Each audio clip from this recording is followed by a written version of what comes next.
This podcast may contain language or subject matter that may not be suitable for kids. And we're the best friends that anybody could have. You've been fucking warned. I drink liquor. Go to our website at b3fpodcast.com for merch.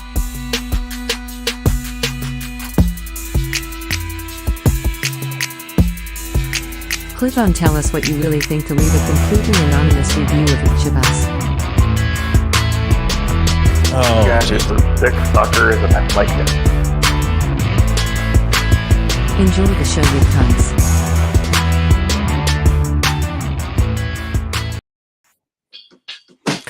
Well, you know, out of all the features that I really like about what is now Talk Studio or Streamlabs, the fact that there's no soft fade out from video clips is infuriating. I know.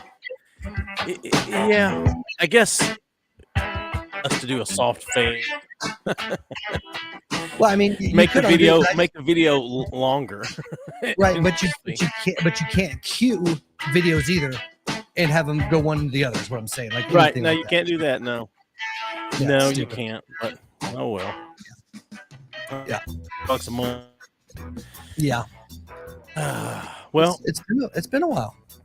It has. What are you drinking? I'm just drinking some standard Tully. I can't quite reach around the mic stand here. It's just standard Tully in a glass. Yeah.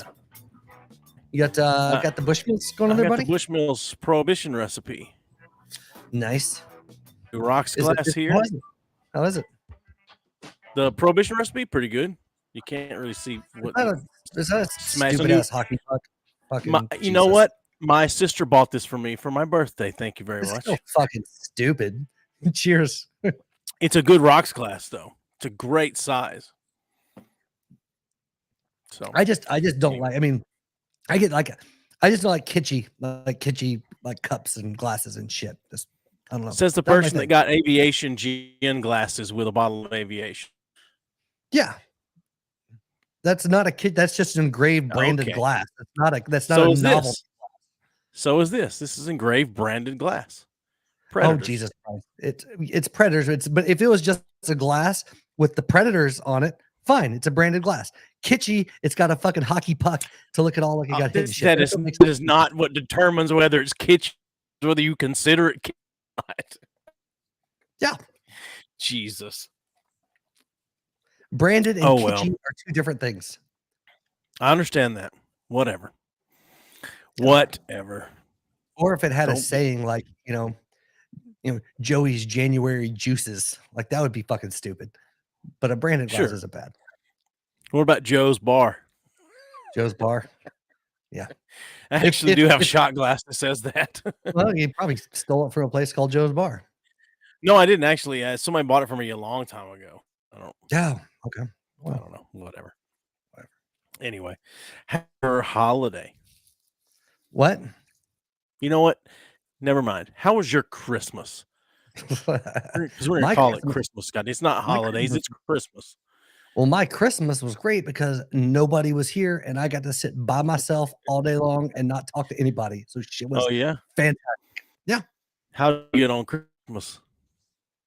So the kids were at their mom's and Amanda was visiting Eli and I was home all by my fucking onesie. Sure, but how drunk? Oh, how drunk did I get? I didn't drink at all, actually. I just watched TV. It was fantastic. That's stupid. Yeah. Okay, fine. How was your holiday? Fucking putz. Fucking Christmas. It's not a holiday, it's Christmas. Yeah. It's the birth of our Lord Jared Leto. Right.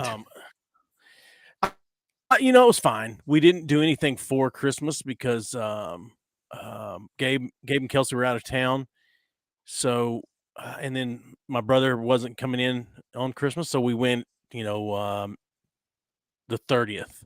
We did Christmas with family. And on the 28th, the kids did Christmas with them then, which was fine. I mean, because we're all adults. So we could sit around and drink and watch and say and do whatever we want. So got tipsy and then just blasted with the kids, which is really nice to be all my kids be old enough that I can just do that with and not have to be worried about it and not worried about taking care of them or anything.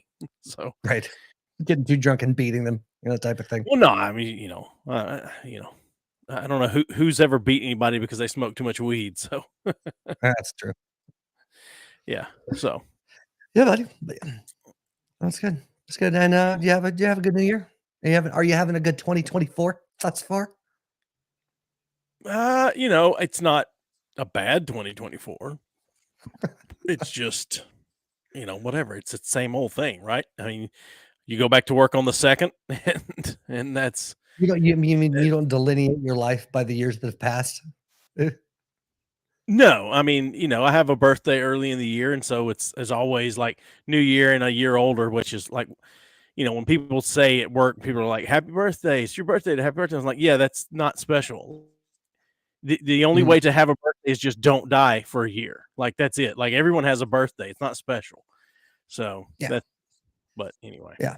I don't look at I think I've always found the whole delineation of it's a new year. So there's line in the sand between December 31st and January 1st. Now I can start bettering myself on this all day. Things are new.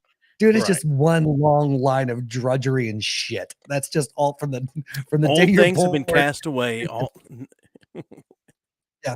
I feel like for most people born into like a non-abusive household, right? I'm saying for the average. So yeah, you're kind of born and life kind of goes up, and it kind of peaks when you're like 9, 10, 11 years old. And then, there's some peaks here and there, and then it's just all fucking shit for the rest of your life. I mean, you think it's good moments. It's downhill as early as like 10, 11. No. I think it plateaus there. Like you have some different, like there's different levels. So maybe it goes up a little bit into high school. I think it goes. I think it's continually going up until about 9 or 10. Then it levels out a little, and then you get kind of into your teenage years, and it starts up again, and it plateaus into high school. But then you get laid that first time, and you got another one going up because then you hit alcohol age and all that stuff. So I mean, I think it is. I think it's like the last way you said it. Like it goes up and it levels off, and it goes up, levels off. But once you get to our age, it's kind of, you're kind of, if you're a normal person, you're kind of hand on the parking and not go down the hill. But that's just. I mean, really, I think it's from the time you become financially and socially independent is when everything just starts going to shit. Well, my yeah, that's true. It's when you get your shit together that the bottom falls out. Life falls apart. Yeah. My asked me the other day, he called me, he's like, "So how old are you now?" Which is always nice that your parents don't remember how old you are. But I said, I'm 43. And oh yeah, 43. And I said, hopefully I'm far past middle age. Hopefully I've made it way past middle age at this point. Yeah. Said, really? And I was like, yeah, I can't imagine what it would be like to live to 80s. I mean, if I'm in great can get around on my own, everything doesn't hurt, fine, but chances of that are slim to none. So yeah, no, unless you hit some late life wealth, I don't see any benefit to being 80 years old. Like, just at that point, like, what else are you gonna do? Like, you're if you've got money, and you're healthy and in good shape, fine. But if you don't have money or you're not in shape, but yeah, right, yeah. But I'm just saying, like, at 42, like my back is broke as shit. It's been hurting the last 3 fucking weeks, and so 40 fucking years from now, you know how much worse this is gonna be? Jesus, I don't want to live. Either that or we will have, implants that will take care of all that, Yeah. Well, my mom was telling me about a friend because, like, I moved, a couple weeks ago, and I actually was careful. I hired some guys to do all the big shit. Didn't really, I just was tired. I did a lot, but I didn't like hurt myself. And then I was laying in bed. And I got the next morning, and I fucking coughed really hard, and my back just went. And I was gonna say sneeze, but no, it's a cough. Okay, yeah, no, that happens. Yes, for sure. It's been like 3 weeks now, and dude, I still like it takes me 2 minutes to get up, and I can hardly walk when I get started. Oh yeah, and if I cough or sneeze while I'm up, dude, it drops me. But it's been usually a week or so, right? And it's on the up and up. This is no change. And if I lived with this shit and I was 80 and like barely not shitting myself, fuck that. But yeah, I mean. Did you just put a thumbs up on there, you fucking cunt? I didn't do that. But You didn't do that? I Oh didn't shit, click that on was it. weird. Yeah. I've never seen that before in my life. Anyway, but on top of that, my mom was telling me about a friend or somebody that my dad worked with back in the day that sneezed really hard at work and did some shit in his spine, and fucking dude was in a wheelchair, like paralyzed his ass from a sneeze. Oh yeah. Like, you got a pinched and nerve or she told me something, that. and it happens just right. Sure. Yeah, and she was telling me that. I was like, I'd have just killed myself. My mom goes, "What?" And I was like, I mean, that would be really rough. And then I told Amanda, and Amanda was like, "Would you really?" I was like, "Oh, I'd straight up. If right now I sneeze so hard and it full on paralyzed me, and there's no hope to reverse it, I'd absolutely fucking swallow a bullet." Was he No way. quadriplegic paralyzed or paraplegic paralyzed? Like, Does he roll? Can he roll himself around in the wheelchair, or is somebody else rolling him around? He roll himself around in the wheelchair. Okay, yeah, you roll. I mean, that's just Yeah, roll right the fuck off. roll into traffic. No way. I would continue living. Yeah, I don't know. I'd give it a go for a little bit and just see. Just see. So there's a lot of pity you can get, I guess, if you're rocking the wheelchair. There is, yeah, for sure. Yeah. But whatever. But yeah, I mean, my back's been hurting me, which aside from having a bad back and having a herniated disc, I just, I've gained so much weight back again that I gotta lose it again and strengthen my core is the thing, right? I mean, if for nothing more than it doesn't hurt, so bad all the time, and my knees. But right, which is really some that's bullshit. just I'm trying to get a promotion. So well, you'd think with all that fucking fat that you have, your core be strong as shit carrying that stuff around.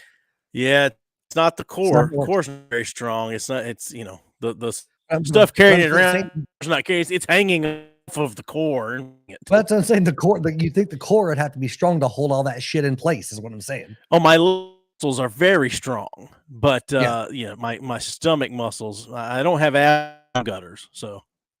Yeah. So anyway, so what else has been going on? You moved recently. Yeah. Is that it? It's about it. Moved. So yeah. What? So you told me a while ago that you guys got your dad was it a NASCAR ride along thing for his birthday or Christmas or something, like I don't remember. Yeah, it was like birthday or something. Yeah. No. How did he like that? He liked it. Has he done it yet? Yeah. Well, obviously, if he liked it. Well, no, I mean, he liked the present, but hasn't got the cash yet. No, he did it. He was good. He liked it. It was fun. Good. Okay. Well, yeah. Thanks for asking. I'll let him know you asked on him.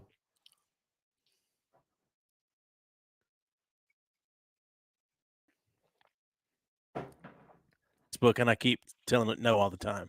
Like I don't need somebody just to come on there and degrade me. Dude, I didn't hear any of that. You cut out for so long and froze like a son of a bitch. I have no idea what you said. It's the same thing on your end. It's weird. I said Facebook keeps trying to get me to be friends with him, and I keep turning.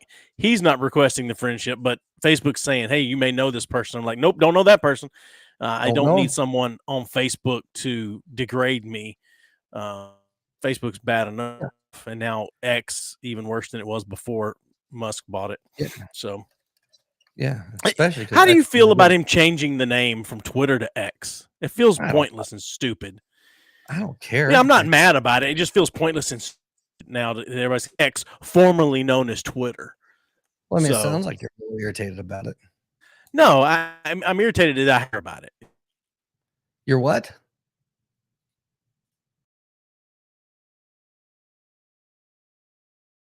Yeah, you froze.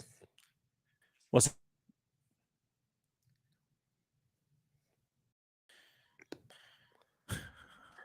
Oh, you're back. Can you hear me?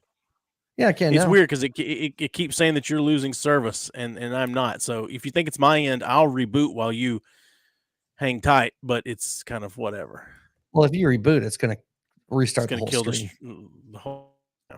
Well. Yeah. Oh well. whatever. That's fine. It's fine. If the it gets the too one that bad, we'll people just that watch, stop. yeah, let us know who's what we need to do is if anybody was actually giving a shit, is they could put in the chat who they're seeing freezing up. If they're seeing you freeze or me freeze, and that would tell you which side That's is true. Yeah. The problem with that is if the stream is being passed from my end and we're both freezing because I'm broadcasting it poorly, we wouldn't really know. What? Yes, you would, because it's streaming to a Oh. centralized platform that is then going out.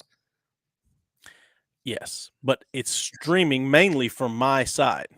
No, it's not. Okay. It's fine. All right. Stream from your side. You're controlling the stream from your side, but it's not streaming from your side. Okay.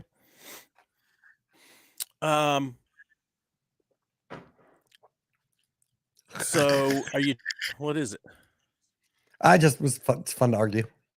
I missed arguing with you about pointless things. So you said you have to head out to a job site tomorrow. Is that all far? Are you doing much traveling lately, or how's No, work I'm not going in traveling this new previous job? Everything's within an hour to 2 hours driving for the most part. I'm only an hour away this week, so gotcha. So it's nice because I'm not traveling as much, but on the flip side of that, I miss traveling at the same time. So sure, yeah. I understand that our travel budget got cut by like 20% this year, so to kind of one of those things like travel as much, which I don't know how my position why I wouldn't still have it, because I do, like nobody else does that. So we'll see. As of right now, I'm supposed to be going to Sacramento in 2 or 3 weeks, so we'll see if that still happens. But yeah, so as of right now, I've got like 10 trips in the plan for the year right now, but we'll see. You're gonna start getting you some statuses and stuff. Oh, dude, I mean, Krista went on. So I traveled 8 times last year. She went on 4 of those trips with me because I had miles. Yeah. And we just stayed extra, like long weekend, because one was I had to go to New Jersey and it was over the week of our anniversary, so we just stayed the extra weekend and went to New York and Philadelphia and did that, and then she went to Jacksonville with twice. So and honestly, I thought that was going to end up being an awful trip, like the traveling with me on a work trip. Really wasn't. It actually was cool, right? Just to be away from everything. Kids away from everything, right? No real concerns whatsoever. So it was nice. I enjoyed it. She enjoyed it. So yeah, it's a vacation for her. It's work for me, but right.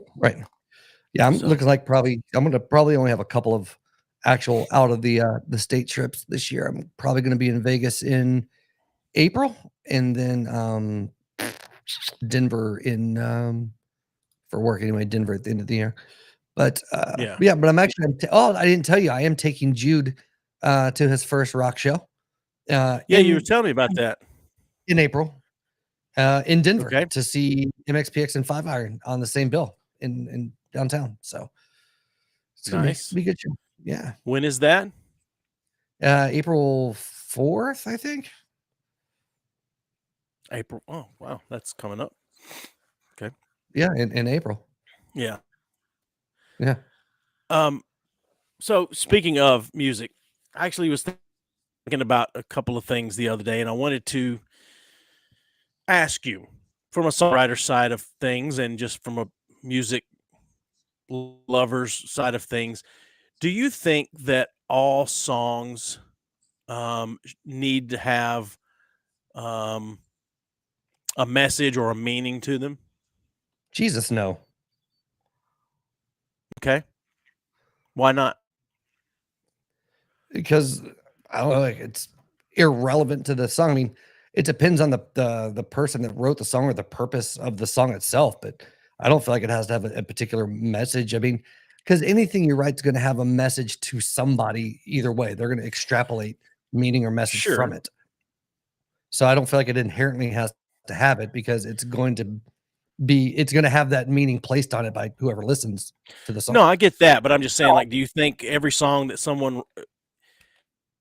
every songwriter has to have a meaning, I guess, is the thing. Do you think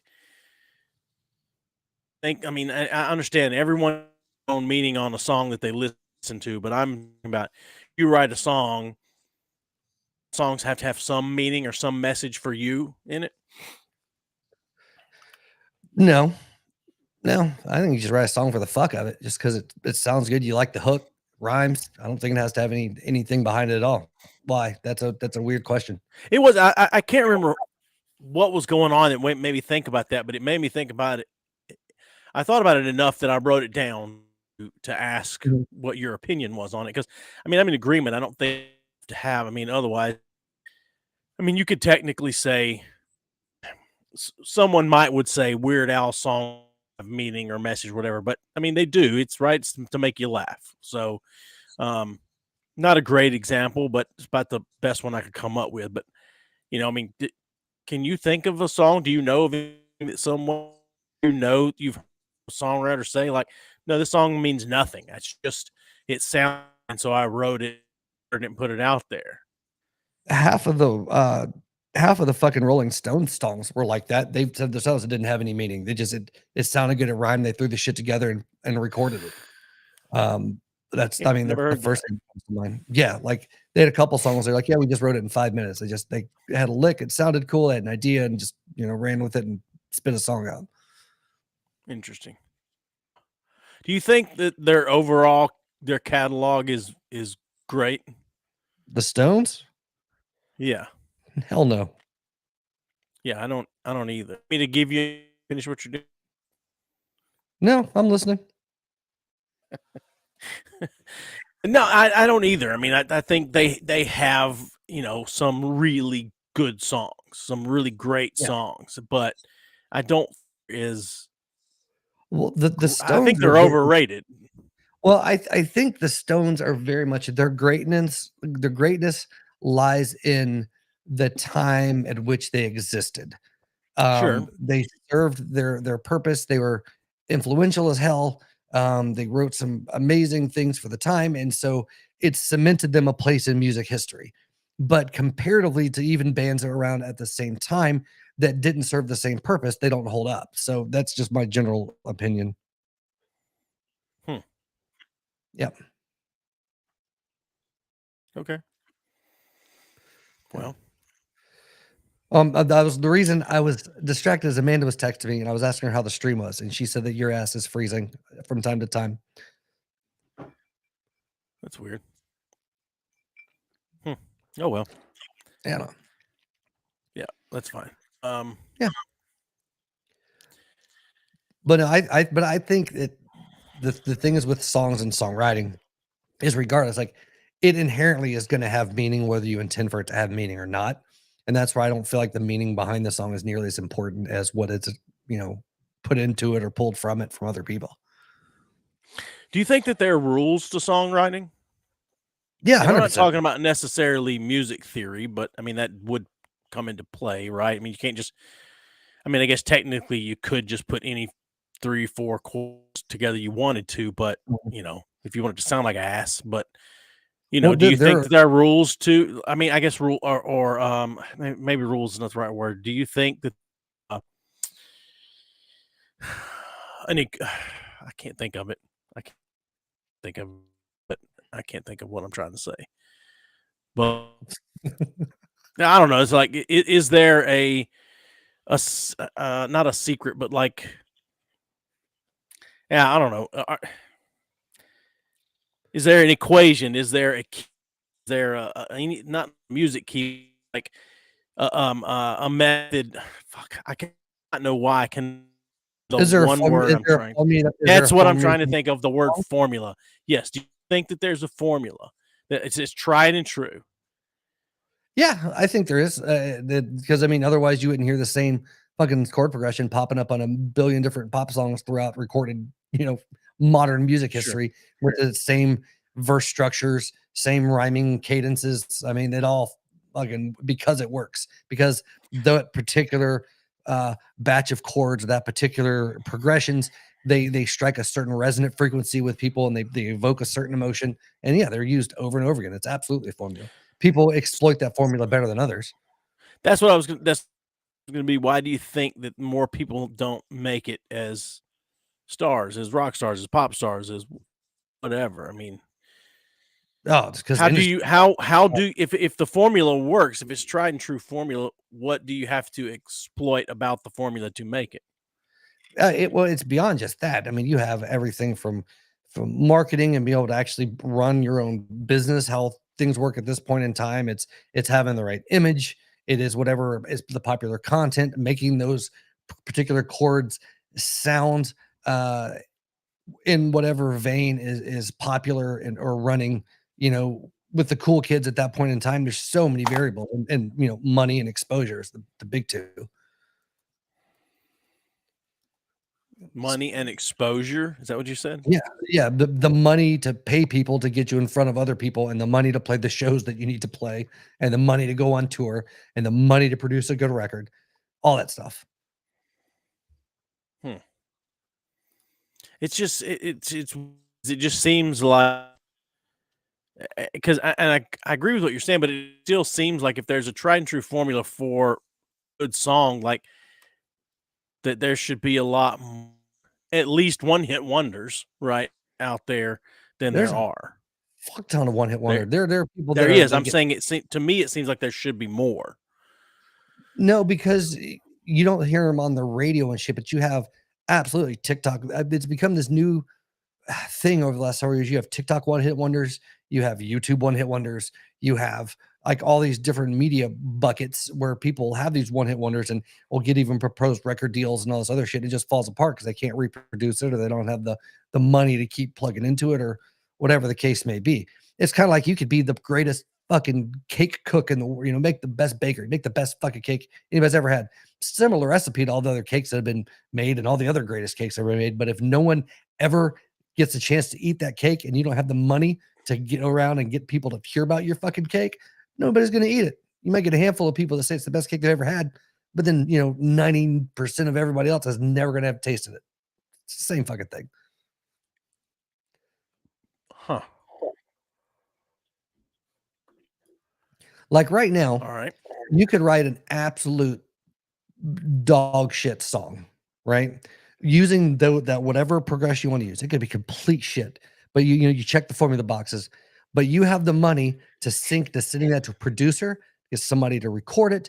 Then you have the money for marketing, and you have the money basically that a label would put into something. You can absolutely turn that song into a hit, but it's going to take you millions of fucking dollars to do it, and you might not get much of a payout to get the fame for it, but you can absolutely do it.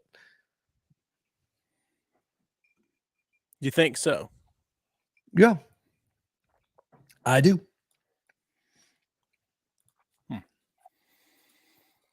So, do you think we're going to start to see more and more stars as social media continues its, being catapulted? The influence of social media is growing more and more. Like, it's been growing forever, but it's really growing more over the last few years. Do you think we're going to continue to see more and more, quote, stars, music stars come out, and songwriters and whatever? As long as people are fucking spending money and time, yeah.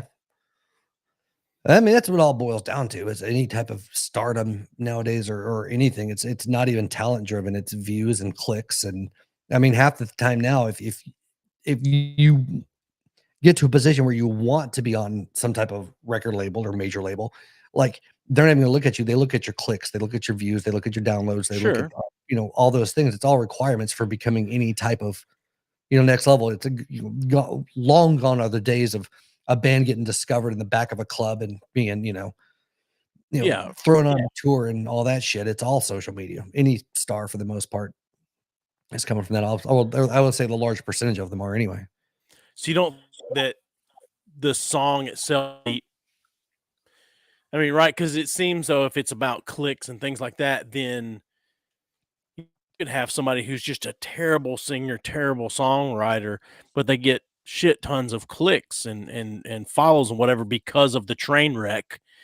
What I mean, it seems to me like you could have a lot of people then make it, strictly being based off of clicks that are terrible. Well, I mean, do you think that?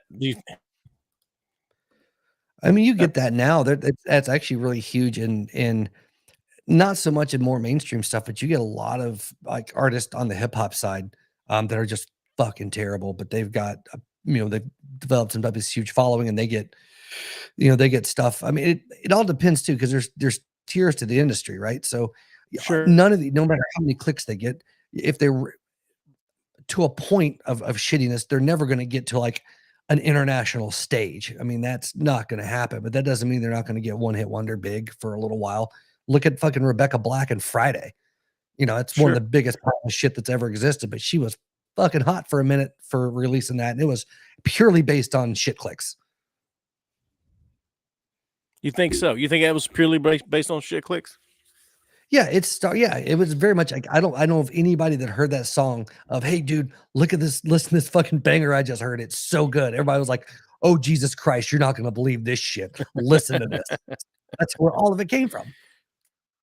All right. But she was probably young enough and had the money that the stuff was out to at least start with her friend group. And those people, they're like, oh, this is really great, blah, blah, blah. And they shared it with someone that was like, oh shit. Sin.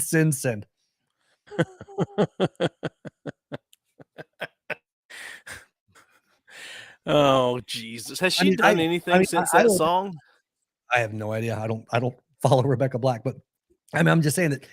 But I mean, you know her name. I couldn't even have told you her name. Who sang the song Friday or whatever it's called? Like Friday.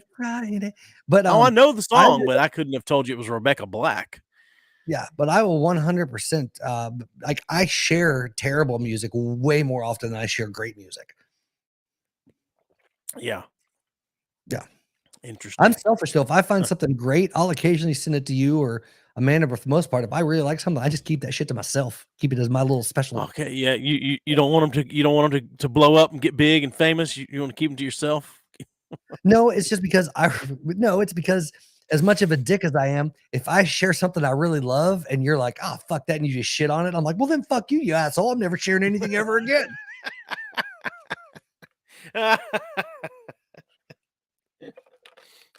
Because as much as I'm a giant fucking twat, I'm also a sensitive little girl for certain things. You know this about me.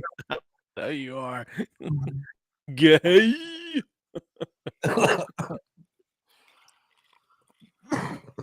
Oh God.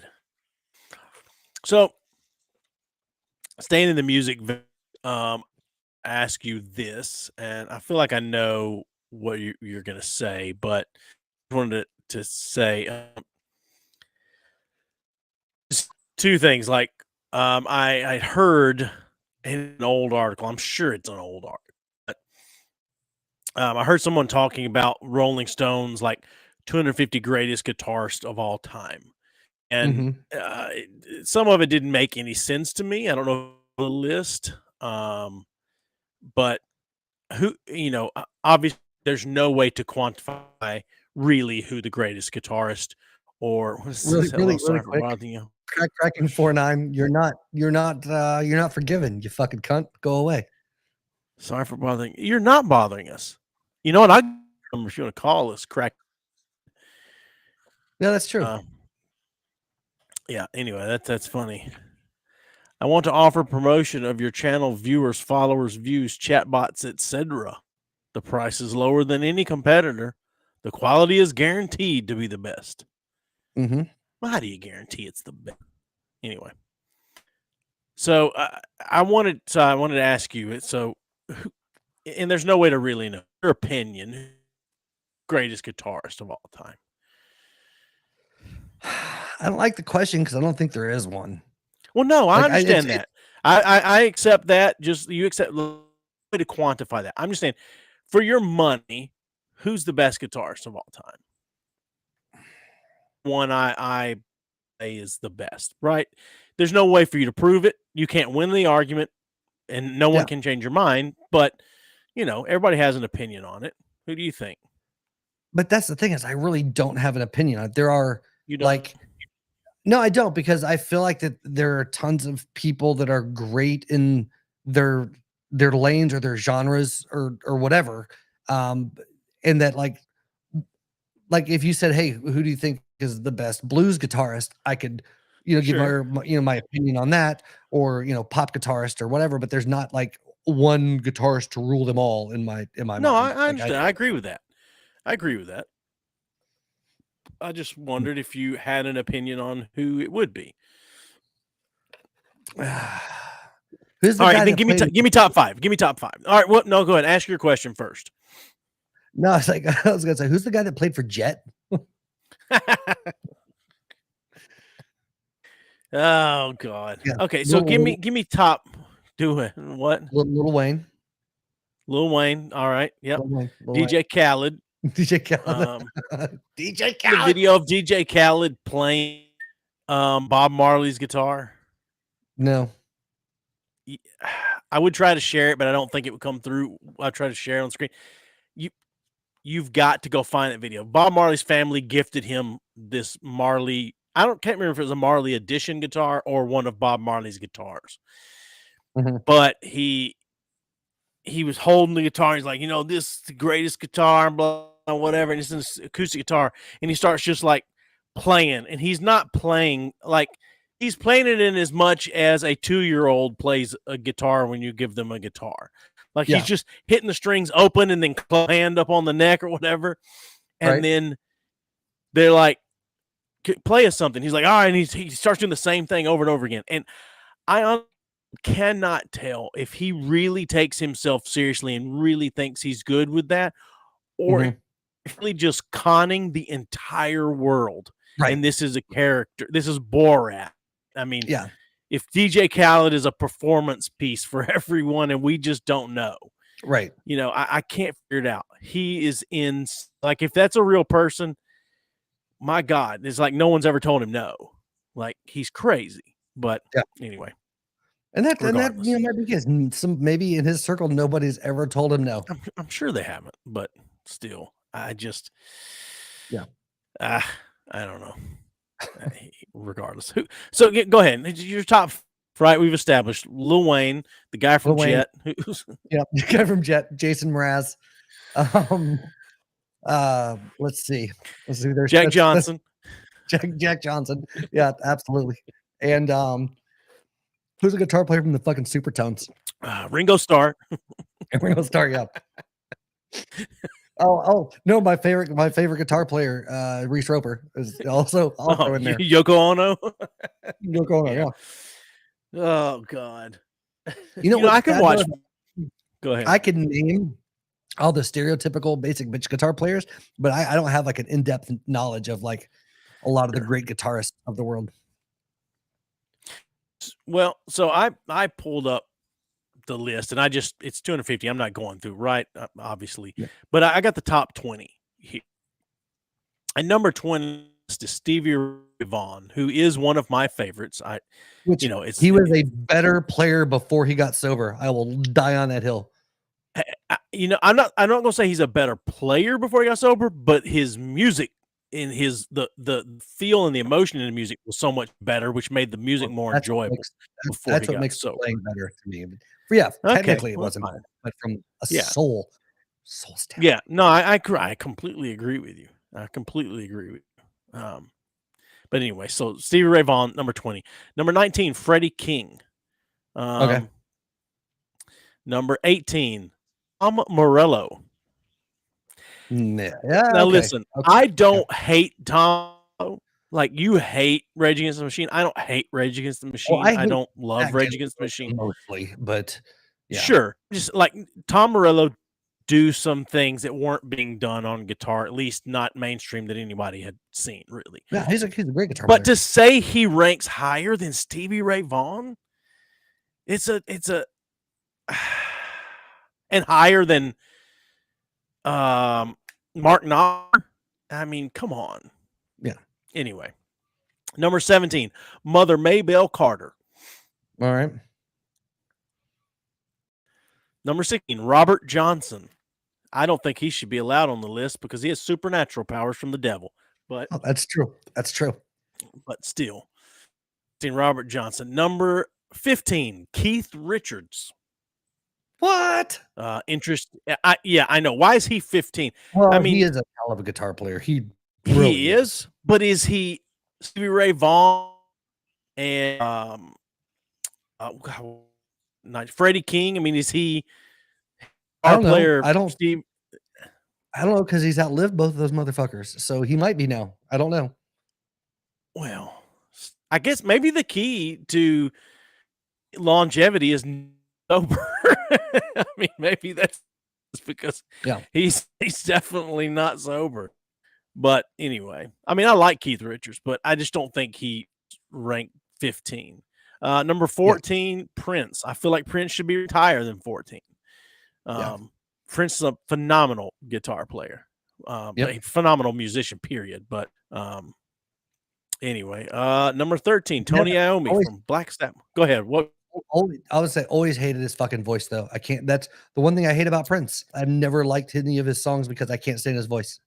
I hate it. I hate it so much. It depends on the song, but I think, I mean, look, the Super Bowl halftime show with Dr. Dre and Snoop and all them a couple years ago was a great halftime show, but to me, Prince's halftime show in I don't know 2006 or 7, whenever it was, and his halftime performance was amazing. He's playing.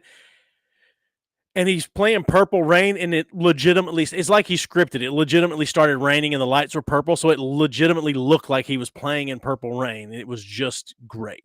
But it's because Jesus loved Prince.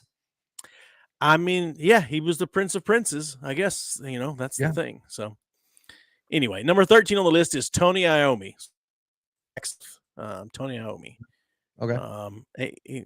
And then number 12, Jimmy Nolan. I don't know who Jimmy Nolan is. He was in James Brown's band. Honestly, he sounds like a really popular baseball player from like the 1940s. He doesn't he? Was in James Brown's band. Okay. Yeah. 11, Carlos Santana. No, bump him way the fuck down to like. I'd put him in the list of the top 250, but not in the top fucking 15. No, not even the top 20 to me. No. Maybe he's the top 50 for me. Maybe. You know what? He honestly probably was sitting around in the 40s until he teamed up with fucking Rob Thomas, and that just bumped him right the fuck up. You think so? I guess it could. Yeah. Those buttery smooth vocals with those classic Latin chops. Yeah. Yeah. I mean, he's good, but I don't think he's top 15. Yeah. Dwayne Allman. You don't hear enough about Dwayne Allman from people. I can get down with Dwayne. I mean, he's number 10. At least he's in the top 10. But Dwayne Allman, phenomenal. Even though he died at 24. Okay, number 9, Joni Mitchell. Okay. I can see that. I mean, you can number 9? Yeah, if you've listened to much of dude, she was a phenomenal guitar player. She wasn't a shredder like you think rock and roll stuff. Yeah, I guess that's stuff. Yeah. Yeah. Okay. Fine. I'll take your word for it. Yeah. I didn't realize this was open to all genders, but if you can stomach some of the songs, dude, listen to some Joni Mitchell and listen to some of the guitar work. Oh, dude. All right. Number 8, BB King. Who? Okay. You correct me if you want. I think he's a bit overrated.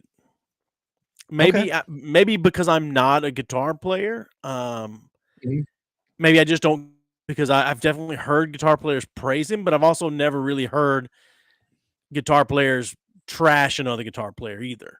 Dude, he is a hero in the type 2 diabetic musician community. I mean, for sure. Yeah.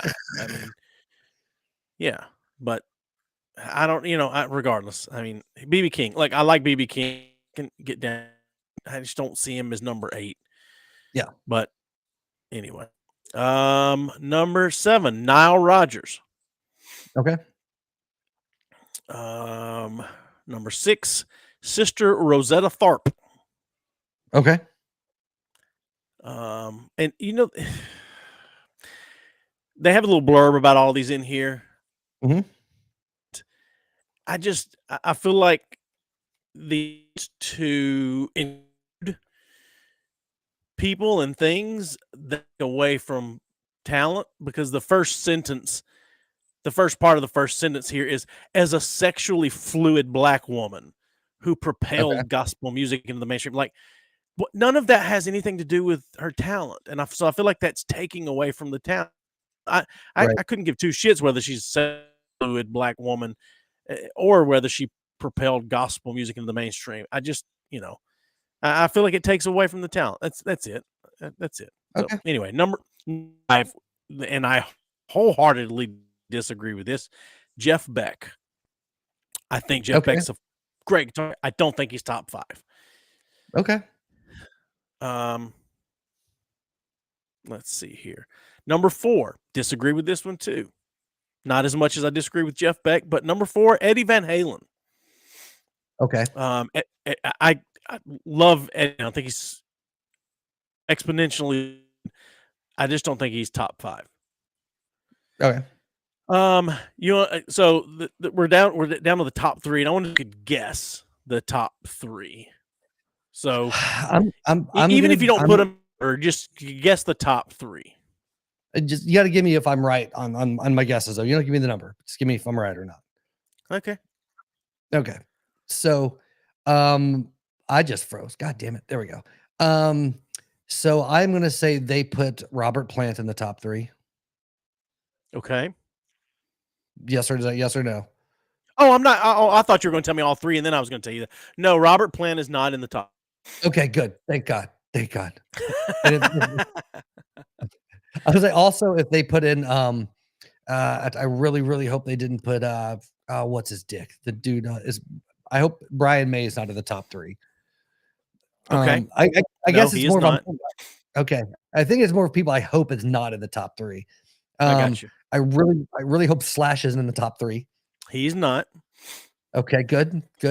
And I'm hoping that what the fuck's his name? God damn it. I can't remember. So no, I hope Rivers Cuomo. I know he's not, but that would make me happy if he was. He's always in the top 100 anyway, but because he actually is a phenomenal fucking guitar player. He's really is. You don't really see it in Weezer, but he really is. Yeah. Anyway, I have no clue. All right. Number 3, Jimmy who? Jimmy Page from Led Zeppelin. That's the name I was trying to think of. God damn it. Yeah, I figured he would. Number 3. Yeah, Jimmy Page. Number 2, Chuck Berry. Okay. They're crediting him with inventing rock and roll guitar. Yep. I would give that one there for sure. Okay. Number 2, Chuck Berry. I wouldn't give Jimmy Page, but Chuck Berry, yes. Yeah. Okay. Number 1, Jimi Hendrix. Okay. Now, and I'm fine. 1 and 2, I'm fine with. You could have flipped them and I'd be fine with that as well. Right. I mean, exponentially talented people that did some things that people weren't doing. Go ahead. Yeah. What were you going to say? Well, I think with Hendrix, a lot of stuff, because with the list, they always have to placate the crowd a little bit too. Because if Hendrix, if Hendrix wasn't like, say, in the top 5, people would fucking riot in the streets about that shit. Even though there are better guitar players on that list in the top 15 that are better than Hendrix. But I know they rate also how they innovated and what they brought to the music at the time and blah blah blah blah blah. But yeah. The thing about for me is this whole out of the top 20, one name stands out that didn't into the top 20. Of Tom Morello in the top 20, and you have Jeff Beck in the top 20, and I can't remember, and that's Eric Clapton's not in the top 20. Yeah, that's. I mean, I don't know what. I mean, top 7, quite a bit. He's the guitarist that ever. Well.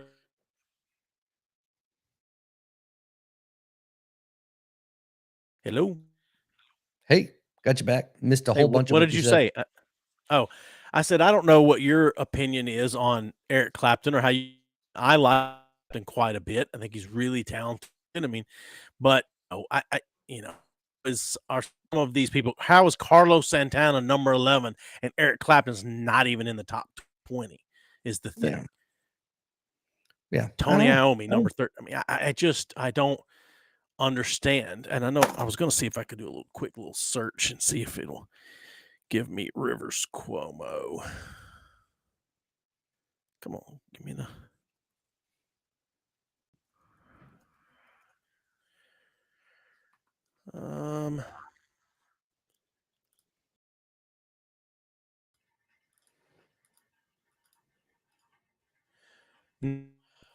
I can't. I mean, I'm not saying he's not on the list, but it's only giving me certain sections of the list, so I don't know where he would be if he was on there or not. But this is Rolling Stone list. Yeah, it is Rolling Stone. Like I said, this is old. It's got to be old. I don't know. Randy Rhoads was number 21. Okay. Albert, and get some of these others before just to see if I can find where Eric Clapton lands. So at number 23, they have James Hetfield and Kirk Hammett as a joint number 23. I'm sorry, I don't see it. I just pulled up the list from 2000 and this is the newest one from 2023 anyway. So it might be the same list you're looking at. I don't know. Yeah, I don't know. I'll have to go back to the beginning and see. But I mean, yeah, to the top. Yep. I mean, I'm to number 30, and I still haven't found Eric Clapton, although Neil Young is at number 30. Yep. George Harrison at number 31, which is a travesty that he's that low on the list. Yeah, this is true. Jack White at number 32. Brian May, 33. Yeah, they got some good ones on here. Eric Clapton, there he is, number 35. Well, there you go. I mean, come on, though. It's nice to see St. Vincent on there, though. And your beloved Pete Townsend. Your beloved is 37. Are Eric Clapton and Pete Townsend that close? Why did you say my beloved Pete Townsend? Because you hate Pete Townsend. I know. Yeah, I do. Yeah. No, anyway, that's okay. That's it. But what is, to stick with guitarists for a moment, what is your opinion like best guitar solo? Like when for you, not this is obviously just like saying who the best guitar player is. You can't quantify that, but I'm just like, in your opinion, like what is like this guitar solo for me is just the one. I don't know. I don't really have one of those either. I'm really bad at this game because I don't care about that shit much. So I'll tell you what, for me, what it is. And I don't really like the song. I don't really care much. Don't listen to the much.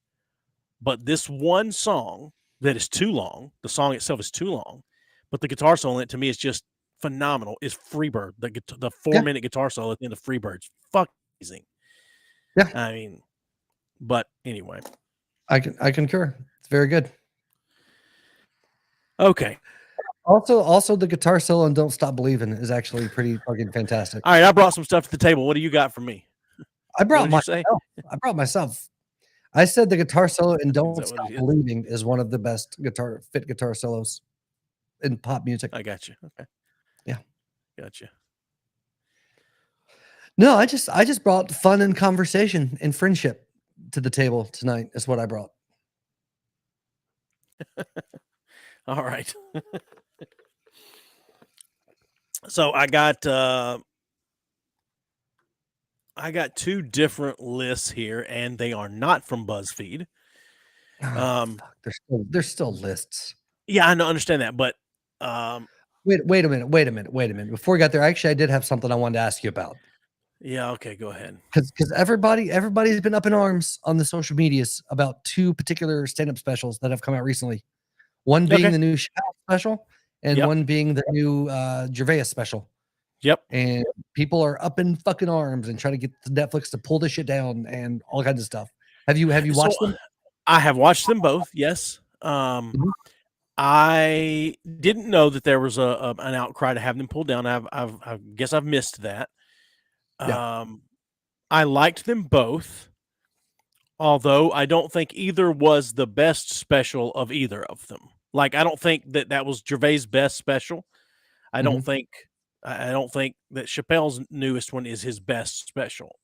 Right. But the set that he did in his special is the set we saw him do when we saw him in Nashville back in October.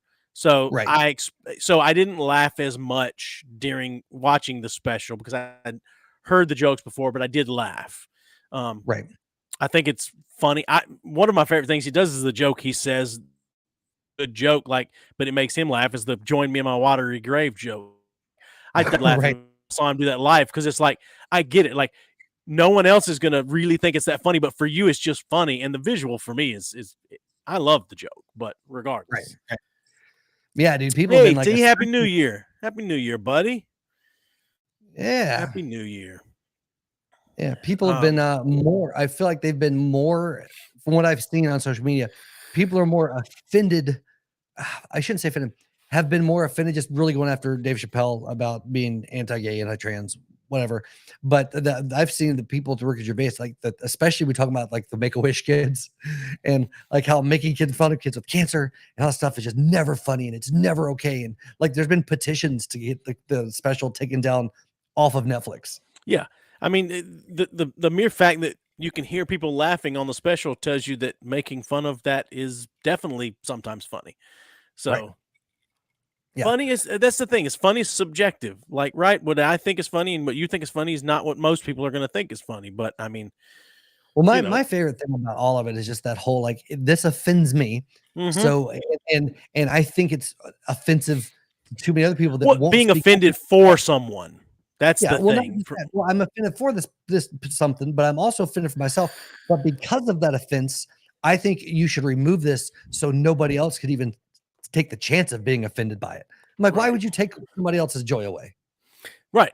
Why would you do that? Why would you be that kind Because of they ass? don't want anyone to find joy in it. I think they Right? just don't want anyone to find joy. But I mean, Yeah. I just think, you know, Yeah. I don't I know. will say what got me the Gervais, like that whole bit was really good, and I like the AIDS baby bit too. That was like that was pretty good. But I will say the Chappelle special, I didn't think it was nearly as strong as his last one. Like it was, No, it's whatever. not, but he's, had those 4 specials he did. I think he sort of worked on a lot of that around together and just slowly released it to the public. And I think Right. I don't know that, but I think this is just his back. I think he's had more fun and less to say, I guess, Yeah. is really more what it. But I Yeah. thought it was a good special. It's better than plenty of that are on Netflix, but I don't. Yeah. I agree. It's not. It's not as good as his other stuff.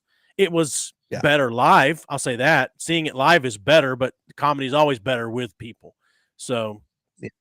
Yeah. anyway, but Ricky Gervais, yeah, as well. So, Yeah. Yeah. I've felt the outcry. I love the outcry. It entertains me.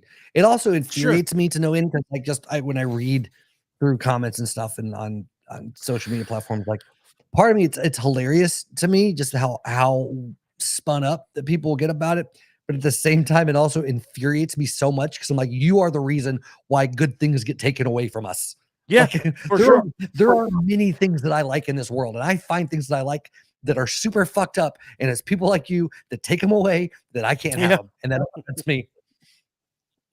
Like I said, I don't think that they want anyone to be happy. I really think that these are Yeah. just unhappy people and they don't want anyone else Well, to be well, happy. my thought too with the comedy special is like, if I get like if you're offended by it and you hate it, that's fine. But then if you know that they're the type of comedian that does material that way, why not just don't watch it? That's it. They want to bitch about something as well. And some of them want to virtue signal. They want to watch it so that they know what it's about, so that they, when they go out there and try to signal to everyone that they're standing up for people and they're going to be offended for people, Yeah. Well, it's well, what about the kids who make a wish? If there's a fucking dying kid with cancer that's 9 years old and you're letting them watch Ricky Gervais stand up, there's a whole different issue going on right there. Like you have no business letting kids that young watch that shit anyway. So well, if they're you're not dying of gonna cancer, you should let them watch it. But Oh yeah, okay, I'll give you that. But I'm just saying, like, why are you letting your kids watch that shit anyway? Yeah. So, do you think that Make-A-Wish kids should be granted any wish that they want? No. No, you don't think so? No. Because I go to the extent that it's like, what if they're like, hey, I want to grab some tits, like, Yeah. you know, Well, somebody there's come in. stipulations. It's not in anything they want. It's just like celebrities and big dreams and stuff like that. Yeah. Sure. I'm just saying, if you're gonna do a Make-A-Wish for one kid, you got to do Make-A-Wish kid for any of them. Like you got to give one, and if it just happens to be that they want Gal Gadot to come in and strip for them, who is she to say I will do this for a Make-A-Wish kid, but that kid's not sick enough for me to strip down for him? I'm just saying. I'm just like, look, if we're gonna do it for one, you got to do it for all. I'm pretty sure that's not how they draw the lines. Like she will meet one and meet all. I'm saying that's how they should draw the line. I'm just saying that they should. Yeah, but the way you just worded that would imply that she would go in strip for some, but not for others. Whereas if she just goes and does not strip any of them, then it's equal. I mean, I don't. If you're gonna do a Make-A-Wish for one kid, you got to do a Make-A-Wish for the other kid. And you're letting one kid pick his, you got to let the other kid pick his or hers. Okay. I'm just saying, what if it's a little lesbian kid dying of cancer? I'm just saying. My whole thing is like, I get that they're trying to bring some joy and happiness into these dying kids' lives, right? But I'm just as miserable and sad as some of these kids with cancer. And I don't get what the fuck I want. I can't make a wish and get to go hang out with somebody cool. This is the best I get right here on this podcast, hanging out with your stupid ass. This is not what I wish for as I'm actively dying. You're not dying of cancer and you're not a kid. So I might be dying of cancer. God damn it. A kid. So that's the thing. I mean, I'll show you. You want me to show you my tits? I'll show you my tits if that's what you're getting at. Just say. Oh, I've seen your tits. But you haven't seen them now. Now they look like titty. You got the flipples and everything.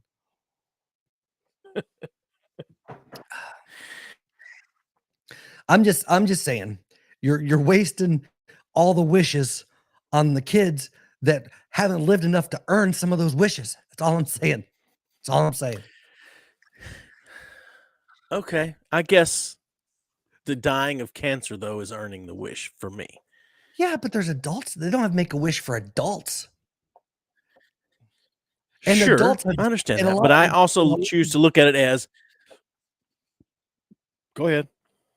No, I say, and a lot of adults have been through the shit. They could use some of that joy and pick me up. A lot of these kids, they've never had any trials and tribulations other than their lives. I mean, other than the cancer. Well, I look at it as, well, I mean, they've had to have done something, right? God doesn't just give cancer to anybody. So, no, I just think that, for sure. I just think, I choose to look at it as those kids are taking one so that an adult that's been through the shit doesn't also have to have cancer. That's the way I look at it. Oh, so you think there's like a limited amount of cancer that's allotted to the human race and it's just kind of divvied out? Okay. I think so. Yeah. So I think so. Every once in a while we get lucky and it's a cat. Every once in a while we get lucky and there's a cat has feline cancer, human that has to have cancer, but for the most part it's between the human race. Yes, there's a finite amount of it. Yes, it's like fossil fuels. There's a finite amount. So each year, so now we just transitioned into 2024. There's a whole new batch of God cancer. No, it's not a new. It's the same amount. We've had the same amount since the end of time. We just see it more now because. What did you say? You thought it was what? I thought it was just like a yearly cancer quota. No, it's a lifetime span of. It's a lifetime quota. So like this is the most you can do. If God wanted to hit half of the population with cancer this year, and that meant that was it, no one else could ever have cancer, fine. But Okay. I'm just saying, like, there is a finite amount of cancer, and these Okay. brave boys and girls are taking it on so that we don't have to. Then what do you how much cancer do you think is left in the bucket? I don't know. That's an interesting one because we don't know if any Neanderthals died of cancer. Right. Well, I mean, the Earth was So only it's 6,000 years old.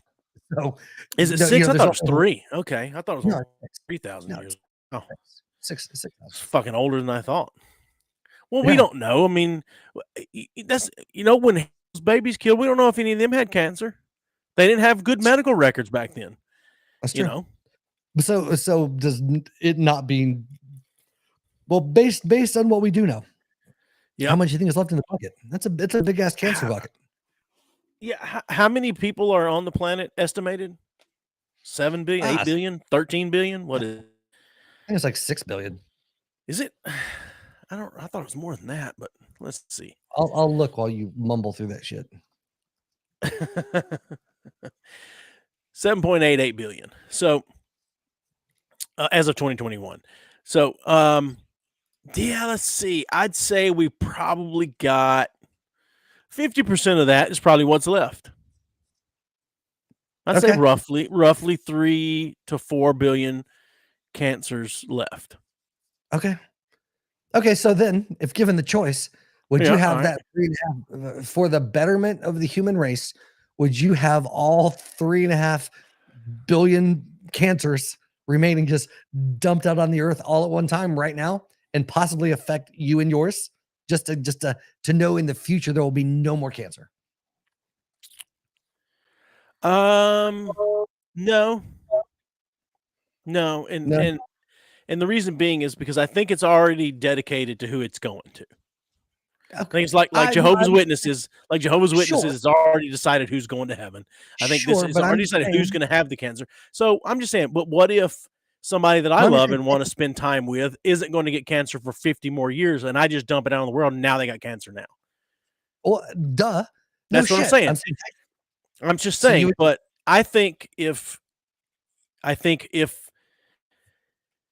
going to have cancer regardless. So if I dumped it out on them, they're going to have it now rather than waiting 50 years and having it. And I'd much rather have 50 years with them cancer free. That's what I'm saying. It's a selfish choice. So fuck the rest of the human race is what you're saying. Yeah, that's what I'm saying. Fuck the human race. Yes. Okay. Well, that's what I was going to say. So hypothetically then, so you have the choice.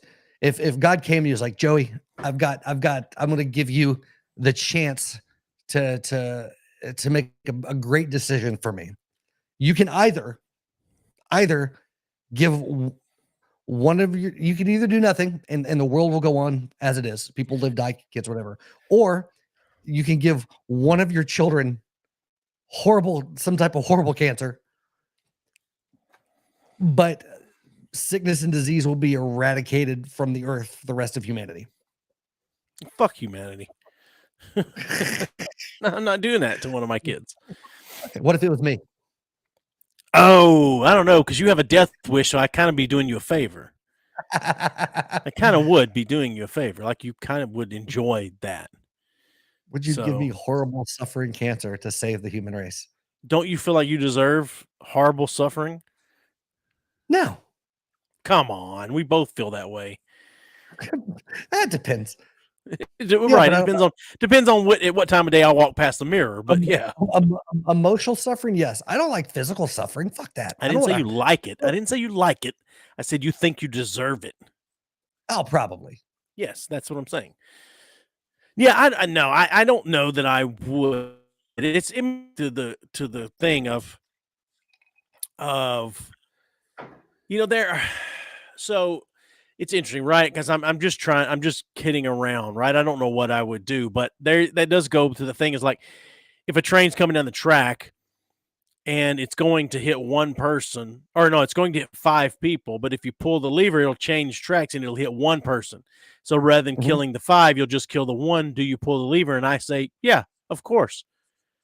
That's the greater, to me, it's the greater good, especially if I don't know these people, right? They're just citizens. There's 5 rapists over here, the train's going to hit, but there's one person that's regular, just a normal non-rapist or laying on these tracks for some reason. Right. Would you pull the lever? Like, no, fuck those guys. But, but so I don't know what I would do, but I definitely in that scenario think I pull the lever, kill one person, save 5. So, so like, what's that, a 4-person net gain? So, I mean, yeah, I mean, yeah. Well, what if, but you can always be the same thing though. What if you actually knew or what if you knew the one, but the 5 were strangers and you knew the one was a pretty decent person? Would that change for you? It depends. You say just because I know them, I don't know how much it changes, but if it's someone important to me, then yeah, it changes. Fuck those people. Okay. Because then I'm going to suffer if that person's gone. Like, I mean, I guess suffer, right? I mean, as much as you can suffer when someone you love dies. But I mean, well, what if on one set of tracks was your 3 children and the other one's your wife? Interesting. Because when they were young, I used to. The topic of abortion would come up, right? And it's like, well, if the mother is very likely to die in childbirth, then you have the abortion, right? This is before I was just thought abortion should be legal across the board, but and people always say, but why? I mean, that's your child. Like, yeah, we can make another child, but me and that living child can't make another mom for them. So I mean, that's the thing. So I can't even say that now because we can't make more kids if the kids are gone. So I don't know what I do. I probably let the train hit her because I'll never hear the end of it if I let it hit the kids. So, there you go. I don't know. Maybe I jump in front of the train and try to gum up the tracks a little bit. What if your sons are on one side and Olivia's on the other? Fuck those boys. No. Yeah, you're gonna pick your favorite. I know how that goes. Sure. Sure. Okay. Yeah. No, whatever. If you had to choose one comedian, one of your favorite comedians to just drop dead and never make comedy again right now, who would you choose? Ooh, interesting. Huh. One of my favorite comedians to drop dead and never make. Okay, I'll just give you a list. I was going to say Eddie Murphy, but I mean, okay. No, Bill Cosby. Easy choice. Bill Cosby. Easy choice for sure. I was about to give you the choices. Bill Cosby, yeah, he's lived a long, very good life. He's had a very good life for him. I mean, right. No, okay. Tom Segura, Bert Kreischer, Dave Chappelle. Which one of those 3 would you pick? Which one of those 3? Probably Bert. Okay. Probably Bert. Okay. Yeah, I think Chappelle is one of those once in a generation voices, and I don't want him gone yet. What about Chappelle and Seinfeld? To pick one to just go. One's got to go. One's got to go. Seinfeld. Okay. As much as I love Jerry Seinfeld, but I still think, like I said, I think Dave Chappelle's a once in a generation voice. I think Richard Pryor was, and now it's Dave Chappelle, and I don't know who will be next, but yeah. So yeah. Okay. All right. Matt Rife. He's the next voice. Yeah, you can go. I don't mind Matt Rife, but his special wasn't that great. I haven't watched it. I watched it because Krista wanted to, but I like his clips, like his crowd work clips. His crowd work great, but that's not what he is. He's not a crowd work comedian, but that's what he's famous for. Prior to the special, is what I'm saying. Yeah, I mean, but he's got 1 or 2 specials that he put out before that too. Right, but what's shot him to fame? What's shot him up? Right. He's been doing comedy for 10 years or more, but yeah, what has really put him in the public eye is the crowd work on social media. I heard an interview with him where he's talking about this, like I people had to drag me onto social media, like I hated it, and look what it's done for me, right? But regardless, irregardless. Yes, irregardless. Hey, did you know that CNN has a pre-recorded doomsday video saved to broadcast at the end of the world? The Christian News Network? Really? Yeah, Christian News Network. No, CNN, the news channel, dumbass. I know. I know. No, I didn't know that actually. Yes, it's which is interesting. Do what? Did it leak? No, I don't think so. I don't know that it's. It says it was recorded sometime in the 80s or 90s. Shows a military band playing the hymn "Nearer, My God, to Thee" before the video fades to black. The video was purportedly prepped in case of a nuclear holocaust that would wipe out all life on Earth, and allegedly remains in the CNN archives awaiting its day of purpose. It's interesting because there's a link. Let me click on the link and see. Oh, what is this? Oh, motherfucker. I don't know. I'm not looking at it. No, I'm sorry. It's an ad. Sorry, that popped up. Oh, fucking, it's the Rubin report. Video somewhere, but what the fuck are you doing that?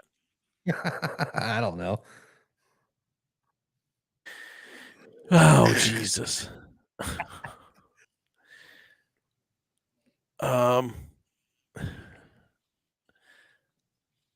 Let's see here. All right, let me go back to this.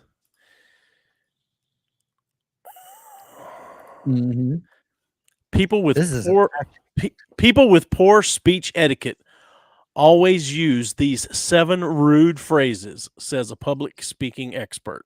Okay. Oh, I want to hear what these rude phrases are. Yes. The first one is, do you want to? It says, this phrase is great when you're offering someone a choice. Do you want to go to lunch with me? But as a way of delivering orders, do you want to take out the trash? Its indirect fake politeness comes across as belittling. Okay. I don't ask that anyway. I don't say you want to take out the trash. I'm like, hey, take out the trash. Right. Okay. Number 2, here's the thing. This phrase insists that whatever follows will be the final authoritative take on the subject at hand. Yeah. Here's the thing about that. Right. Yeah. The next one is right with a question mark. In recent years, it's become normal. I say that a lot too. In recent years, it's become normalized for this pushy rhetorical nudge to follow questions, especially in interviews with athletes and politicians. Yeah. Anyway. Okay. The next one. Well, figure out a way. This phrase is a conversation ender. It means it's mean. While it's important to delegate, leadership demands that if an employee needs help or tries to communicate about a roadblock, your job is to help them work through it, not to insult them. No, the proper wording of that is figure it the fuck out. That's how you're supposed to say it. Yeah. How am I supposed to do it? Figure it the fuck out. Yeah. Okay. Here's another one. It is what it is. This is one of my daughter's favorite phrases. It is what it is. In my experience, this phrase is usually used as shorthand for stop complaining. If someone is asking for sympathy or assistance, you may or may not wish to help them, but at least be kind about ending the conversation. Why? Why do I have to be kind about ending the conversation? Wow. See, the whole thing for me, I hate the phrase "it is what it is." I fucking hate it. I don't care for it either. But there are times that it's the only adequate. That's it. Yes. Phrase for situations like, well, fucking like an asteroid came out of the sky and hit my fucking car, and like I don't have the money to fix it. It's like, well, fuck, is what it is, you know? Right. Yeah. Number 6, obviously. This word, subtly or not so subtly, conveys that anyone disagreeing with the speaker is wrong. Even if you don't realize it, using it can make you seem arrogant. Okay. And last, if you want my honest opinion, or I was just joking. First of all, did anyone ask for your opinion? If so, they probably don't expect or need a rude response masquerading as honesty. What to say instead? People want help, support, or solutions. Saying maybe instead of offering your honest opinion is a perfectly fine preface. Saying sorry if a rude comment falls flat is far more productive than a faux diplomatic justification for spite. Okay. I don't need a justification for spite. I actively engage in it. I feel like a lot of these things are geared towards people that Weak people. well, no, I say yes, but people that are inherently passive aggressive, which is one of my biggest pet peeves in it, like as far as a character trait is concerned, I hate passive aggressiveness. And I feel like that the ways they're talking about people they're calling out for using certain phrases in this list are people that are using things passive aggressively. I got you. You know, like say if somebody says, "Well, do you want to take or whatever they said about taking out the trash or whatever," like that's a passive aggressive way of shit, but it's mostly what they're calling out as opposed to just saying do something or whatever. But I feel like a lot of that the meaning that they're garnering is basically shunning passive aggressiveness. Which, don't get me wrong, I like passive aggression as a tool if I know it irks someone. But yeah. So, but I'm not a passive aggressive person. So you've segued perfectly into the next list of things that I had here, which is 5 passive aggressive phrases that make people respect you less. Okay. Which is going to be most of them. Yeah. Just a friendly reminder. Mm.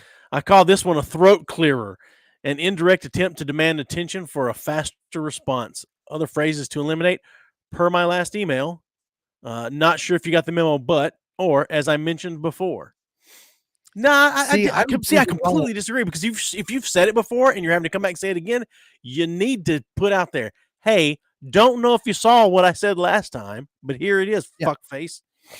Well, see, that's the per my last email one is it's kind of passive aggressive, but it's also pretty direct in my opinion. It's like, yeah, I've said this to you already. Yeah. Yeah. I say a lot of time. There's a lot of times that I say, well, like I said before, or like we said earlier, like if it's a group conversation or whatever, like I say that a lot when people keep running right back around to the same thing and the same question. I'm like, well, like we said, blah, blah, blah, blah. One thing I'll use a lot in an email is if we've had a verbal conversation that doesn't have a paper trail, I will say something like, per our previous conversation, and then spell out what we talked about. Yeah. But, whatever. I will actually, it's similar to that. I don't word it the same way as that, because I do try to keep it, at least on the people I'm communicating with, a little more informal. Like per our previous conversation sounds very formal to me. And so I try to keep it a little bit informal, depending on the audience, obviously. Yeah. But I'll say like we talked about earlier, and then spell it out again is what I'll say. Because it doesn't, to me, it's not going to hit. And it also depends on the audience. There's a super weak guy on my team as far as like super sensitive. He grew up with missionary parents. He was born and raised in Africa, and moved to the United States, back to the United States as an adult. And so he's had a very sheltered, he's lived an interesting life. He's seen a lot of shit, but he's also very sheltered to the American way of things. And he's a very sensitive soul. And so sometimes you have to use kid gloves with him, but sometimes you just have to take the gloves off and go, hey, this is how it is. Yeah. So anyway, number 2 on the list, don't take this the wrong way, but this phrase almost always prefaces something annoying or offensive. The lazy, self-serving logic behind it is that if you tell people in advance that you're going to be rude, it's okay to go ahead and do so. Wrong. Mm-hmm. Yeah. See, my thing is, if you're going to be rude, just own it. Like, if you're going to be a dick, just be a dick. Like, don't preface it. Yeah. I got you.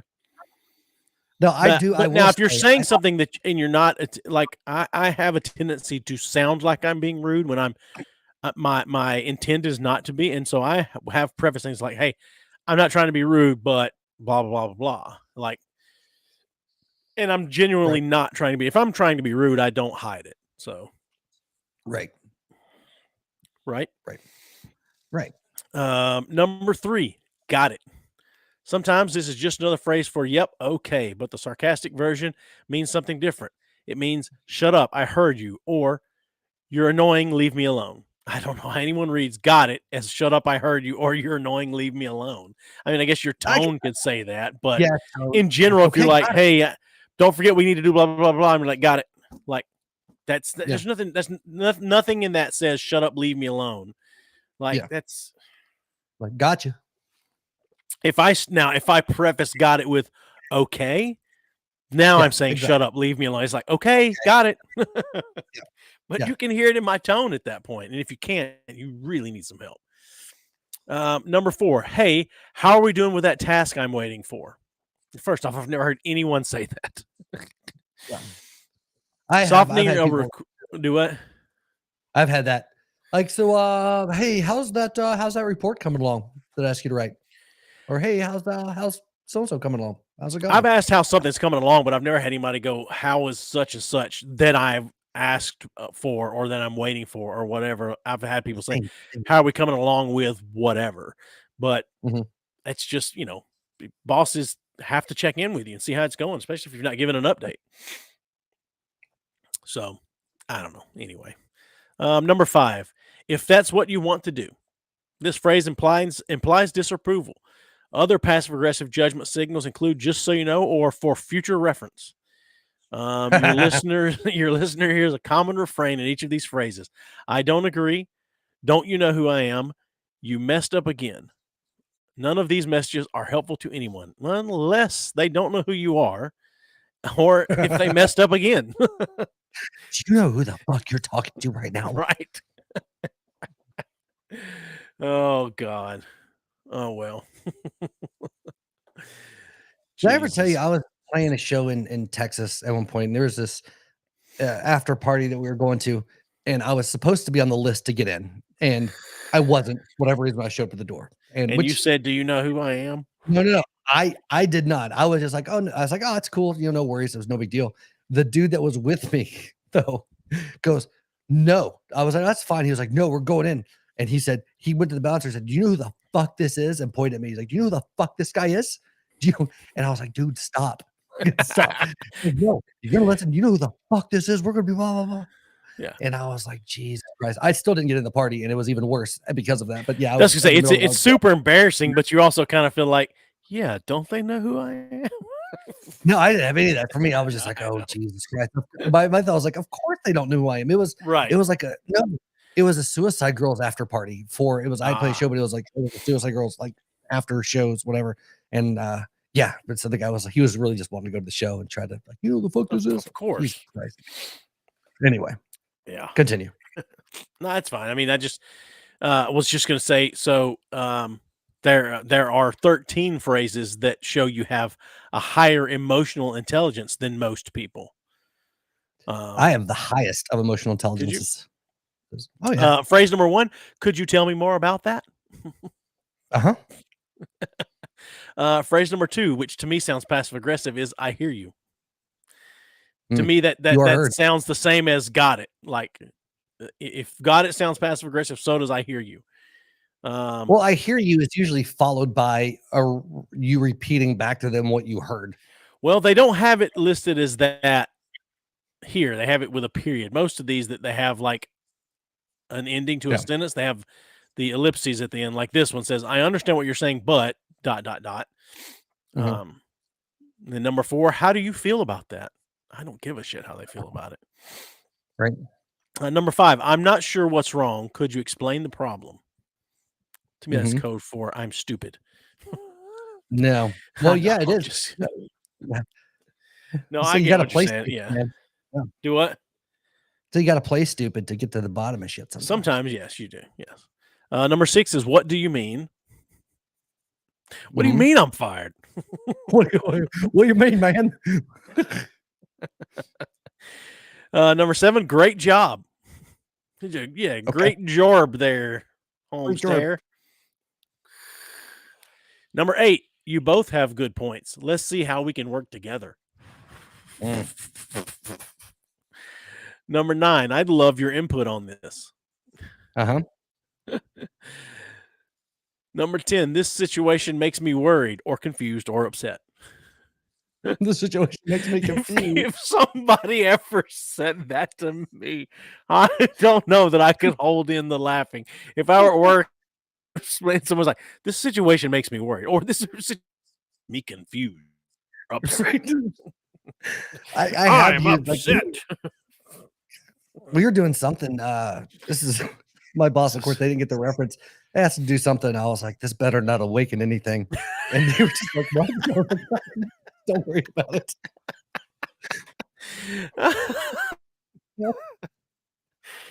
God. Oh man. Number 11 is I feel this way about blah blah blah. Number 12 is I'm sorry. And number 13 is thank you. Okay. Yeah. Got it.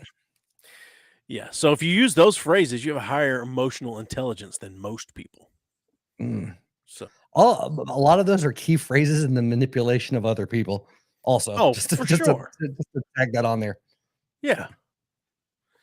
Like half of getting somebody to do what you want them to do is you let them think that they're in control of the conversation direction that things are going. That's 90% of it. If you can make somebody think it's their idea, you can get something done.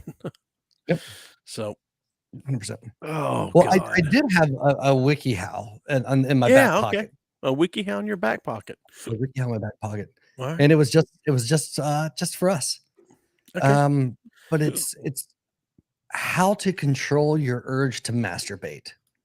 Oh, interesting. This is 100% for me. Yeah, it is for me. I mean, I've learned to control my urge to masturbate, but I can jerk off anywhere. So there's 3 methods. Each one has a few different steps. So I'm not just gonna hit the highlights here. Okay. But the little blurb is masturbation is a relatively common activity. It can help to reduce burn calories and promote relaxation. At the same time, masturbation can also become unhealthy if it starts to interfere with your relationships, work or school life, or home responsibilities. Fortunately, there are some things you can do to control your urge to masturbate so you can focus more on the more important things of your life, which I don't think there's a lot more important things than coming, but I mean, I agree. So number 1 is the method 1 is avoiding triggers to masturbate. Number 1 is identify your triggers to arousal and avoid them. So, and to do this, they suggest making a list, either mental or on paper, of all the things that trigger you to engage in masturbation, which I feel like it's just gonna make you start jerking off. Right. You're writing a list and like tits. Ooh, yeah, let's go ahead and take care of this right now. Blowjobs. Oh God. Right. Yeah. Number 2, limit your exposure to pornographic material. No, say stop watching porn. Right. Just limit it. Yeah. And it says also avoid driving by or entering triggering places such as strip clubs, brothels, or streets where prostitutes frequently hang. Brothels. Yeah. Stay away from those whorehouses. Right. Number 3, stash sex objects. Remove or hide sex objects that are triggering to you. This might include condoms, lube, vibrators, dildos, sexy outfits. I mean, first off, if you're the one hiding them, they're not hidden. I know. It's like, where? Oh, who hid this shit from me? Right. Jesus and then number 4 is limit your internet use. Limit your internet use? How would you get anything done? I know, right? All right. Method 2, distracting yourself. First step in that is this is known as the delay method or edging. Right. Just number 1 is just do something else. All right. Some examples of positive or playing video games, watching a non-sexual movie, going for a walk, going window shopping, playing with a pet. That could go downhill real quick.